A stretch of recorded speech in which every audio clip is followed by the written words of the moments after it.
It is a huge week here for us at The Fan. The Fan will be live out at 10 Barrel on Wednesday. The NBA draft is here. Woo! And if you're looking for a place to hang, 10 Barrel is where you want to go. The weather should be beautiful. Rooftop bar. I mean, my God, how do you beat that? But it's a huge week for our beloved Trailblazers this week. That it is, Bob. They have to hit. Will Darkins randomly wanted me to do an interview on a best of live. What? It was kind of confusing the way he described it.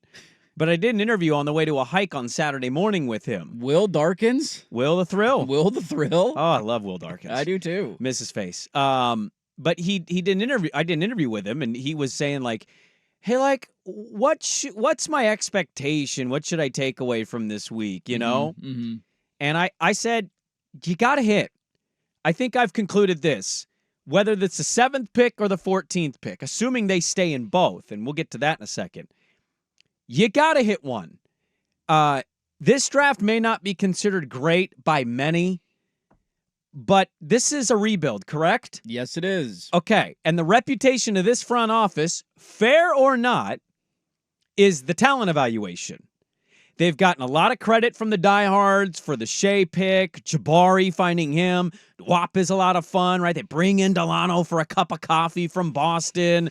Like, they've brought in guys that the diehard fan base is like all in on and thinks that they're valuable and thinks that they're the future. The Crone Zone is operating in a place where a lot of people give them kind of the benefit on talent evaluation. If you don't want to be the Sacramento Kings and you want to get out of this rebuild, you have to hit on your opportunities. Whether you think those opportunities are great or not, you have opportunity. They have to hit this week. It is a must for them if they want to get out of this. Ant won't be here for long. Malcolm's probably going to be traded on draft day or the day before. Should be. DA doesn't feel like our center of the future. Jeremy's really being sniffed around about in the NBA. Moving forward, these are important. The emphasis is you've got to hit on one of these picks this week. When you have an opportunity with 2 lottery picks, you cannot let that opportunity slip you by. I don't care how good or bad the draft is. To your point, and I'm not there with the diehards, this is an organization, or a front office, I should say, that is hanging their hat on talent evaluation, and we got Mike Schmitz, and look at our ability to evaluate. We got all these international scouts now. This is where we're investing, and this is how we're going to dig ourselves out of this hole. I'm not there with the trust factor. Shaedon Sharpe has had a lot of really good moments in his first 2 years in the NBA. He's still a long ways away from being a star you can build a team around. Scoot Henderson had a really rough first year and got it going late in the season, which was great to see, but I have no clue how he's going to be long-term as an NBA player. All the other guys are fun stories for a local team and local media, but in the grand scheme of things, they mean nothing. Jabari Walker's a dime a dozen in the NBA. Duop Reith, I'm glad that he's making a stay in the NBA. That's not a guy that's going to make or break your chances to win an NBA championship. You have to find a star to build a team around. Now, maybe that is on your roster currently, and maybe Shaedon Sharpe this year is a true borderline all-star kind of guy and takes that big leap. But if he doesn't, there's even more pressure on you in this draft. When you look back at opportunities as an organization, I think back to, was it the 2016 draft? Was that the Zach Collins draft? 2017 draft. You went into that draft with multiple first-round picks. Yeah. Whatever year it was. Yeah. We all know how it turned out. Yes. But you went in with multiple first-round picks. And at the time, there were takes that were flying around about the pick and how you got Zach Collins, and I love it, I hate it, franchise cornerstone, blah, blah, blah. That turned into a whole thing. Mm-hmm. You had 2 first-round picks, and you ended up drafting somebody in that draft that basically had no impact on winning or losing or long-term with your franchise. You had an opportunity to improve the roster, to get to a position where you could help Damian Lillard win, and you wasted your shot. You are in the middle of a tank. You are one of the worst organizations in the NBA. You are irrelevant currently, and it's going to take you a long time to dig out of this. If you whiff on these 2 picks and you whiff on Wednesday or whatever picks you end up making, everything gets pushed out a little bit further. Yep. Every time you screw up a decision, the can kicks down the road another year or two. You're not a playoff team that's like, hey, we could use one more piece, and if we whiff, darn it, right. Now we're a 6 seed instead of a 3 seed. You need guys to build a franchise around, and if you don't find them, you got to wait another year to go get them. Well, and that's not even counting the coaching uncertainty or question marks that we have at that situation, given what we heard the noise was, about a month ago, and the future of all that. So now you're coaching, like, Do you know there's 2 teams going into the draft on Wednesday that don't have coaches? Is that not crazy to anybody else? I mean, I feel like we're one of them too, but Well, know. I said we that on my pseudo gambling fall show. into that category. We kind of do. Like, our coach is maybe a guy who's not going to be here after a year, so it's like, with no assistance. Why do I care about his thoughts, to be honest with you? And I know that's not how they're operating at One Center Court. They're doing the collaborative, hey, look at Joe and Chance are sitting next to each other, and maybe they'll work out an extension. Maybe this will all figure itself out. Please don't. Well, but if they don't, I'm asking sincerely, why would I care about his opinion? Exactly. That's why you should have a long-term commitment. What is your vision? If I'm Who killing do you the want clock to be the guy? on Chauncey Billups, I maybe I'll just like kind of entertain it to seem like I care. I don't care. Then I that's don't all, care what he says. That's all for show, right? This is a kind of more of a PR campaign to see the picture of them next to each other. It's to try to convince the diehard fan he might be here long term. Well, here's the thing. We hired Mike Schmitz, and I think this show, fair, I think to say this, and a lot of other people, fans, media alike, they hired Mike Schmitz, and it went, oh my God, we've got the most plugged-in guy. This guy, he covers everything. Mm-hmm. He's the NBA draft for ESPN. Mm-hmm. He's on the draft show. He goes to Italy. He goes to Greece. He knew about Giannis when people thought he was Giannis. They got a lot of praise for that hire, despite him never having experience working with an actual organization. And if you're going to get praise for that, this is why I say you have to hit. This is not a great draft by any measure. It might not even be a good draft. There's going to be a player or two that is going to show themselves to be really good basketball players. I think there'll be a little more. I think you got some role guys all throughout this draft, and, you know, their third stop, they'll be pretty pivotal to whoever they're playing for.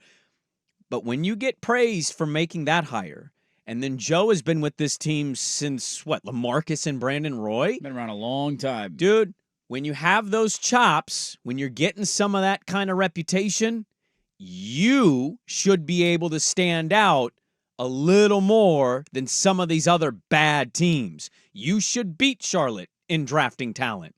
You should be beating the Pistons in drafting talent. This is when you shine, and this is when you start to build the thing that gets us out. Now, we know they're going to suck next year. This isn't some, hey, they're going to be good if they draft the right player this year.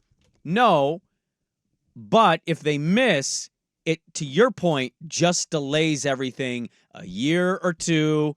And you're kicking a can again. Yep, and then if you kick whiff the next can year, again, like if you don't fall in the Cooper flag, and my God, those Cooper flag highlights, holy crap.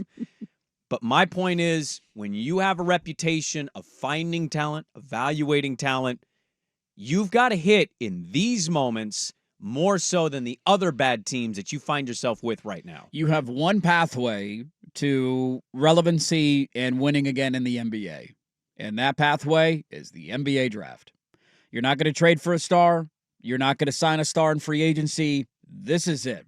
If you want to find somebody to build a team around, you want to find a core piece of your organization for the next 10 years, this is legitimately the only way in Portland that you have a chance to go get it. You can go get a mid-level guy to come off your bench and give you 9 points a game. Sure, that's great. You can handle that decision later down the road. If you need stars, you need players to build around, you need to know what you want your franchise and your organization to look like, and these are your opportunities to go get them. And so when you get 2 in the top 14, hit on one of them. Well, there's Jake Fisher on Friday. We got to this too late for our show, but Jake Fisher on Friday released a report from Yahoo, and he goes through a bunch of draft musings, and one of them, the blurb is, Portland called about the number 3 pick. They reportedly really like Alex Sarr, so if Risa Shea goes number 1, maybe number 2 is not Alex Sarr at Washington. Maybe it's maybe it's Klingon. Could be Klingon, yeah. You know, whatever. Who the hell knows? But my point is, if Houston's on the clock at 3, they reportedly like Reed Shepherd, the guard out of Kentucky, but they also seem like a team that wants to trade out because Ime doesn't like having babies and he wants to win now. Yeah, they're close. They're pushing for the playoffs. So Portland, he says, has called. Now, that could mean a myriad of things. It could mean that they're really serious and like, yo, what's it going to take? It could also mean, hey, Houston, you want out? Okay. All right, well, we'll get back to you. Like, there could be nothing to that phone call. Mm-hmm. So it's kind of vague reporting in that way.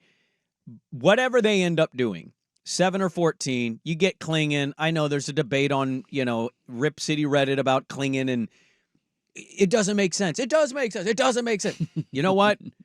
Again, to my point, whoever they take, if you're in on the Crone Zone, you've got to trust that they're evaluating this thing and getting the right players for what they envision this team to look like going forward. So I don't know if it's Klingon.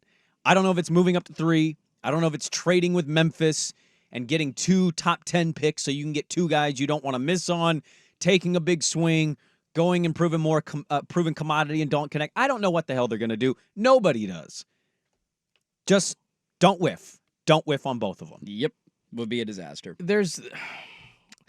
I kind of want to represent like Blazers fan that's a little out on this franchise, but still hopeful. You know, like ultimately, I've been there's certainly a lot of those. It's not a tiny population there. No, just very frustrated, but still, this is my team. This is the team I rooted for as a kid. So beyond them hitting on Sarr, that would be awesome if they could like get a trade done for that. I just hope that I don't even need them to get a star. I need them to get a decent role player. I know, Dirt, you were just saying they could fill those down the road. You know what? If they could hit at least at that level and get the production of a Rodney Hood at peak level for 3-4 seasons out of a good bench player, they've been missing those over the years. I mean, instead of having to pay an Evan Turner $20 million, you could find one in the draft. Now, is that a star? No, but it helps supplement your roster, and it is a hit. It's not a Caleb Swanigan. It's not a Luke Babbitt miss. There's so many players that we've seen that have been like, we're just drafting them for the peak of their possible talent, and they never hit. So as long as they even just get a mid guy and they hit on that, I am okay with it. They just, as you guys say, they need to hit, but I'm not necessarily in on them having to get a star. They just need to get a player that isn't going to flame out like a freaking Elliot Williams, for goodness sakes. Dirt was very high on Elliot Williams. Go get a very good player. Yeah. Star, I'm not going to stretch this out. If you get one, great. Go get a really good player. Go get a player that I see is good. You can plug into your starting lineup for the next 7 to 10 years. And this team's going to suck. Yes. But I'm not going to blame that on a rookie. If the rookie's good, it's going to make me feel encouraged about the future. And by the way, cut that list to one team now going into the draft without a coach. We just had a hire. Oh, who got hired? Wojbomb. Cleveland Cavaliers hiring Kenny Atkinson as their coach. Okay. I saw it's interesting to me that Sam Cassell is still not getting hired. What's going on there? I don't know.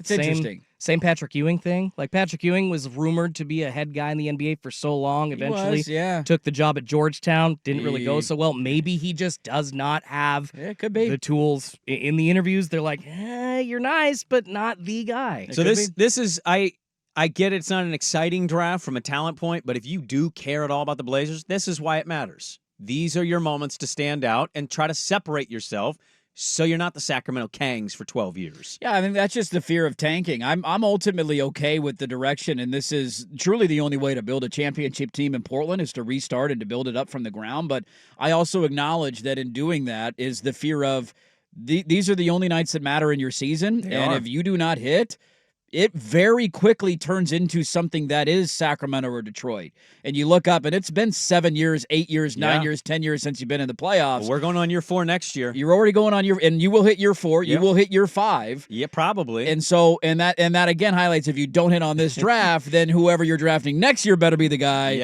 or Shaden better be the guy, or Scoot better have a year. And if Shaden isn't the guy and Scoot doesn't have a good year, like you're pushing this down 4 or 5 more years. So I see your point, Schulte. I get it. You end up with a good role player. I'm all for it. I look at the NBA currently, you have to build around somebody or people. Yes. And I don't know who the hell that is right now. Well, they got 2 young guys on the roster. They're hoping that they feel like it could be Shaden, but maybe they can land that guy on Wednesday night.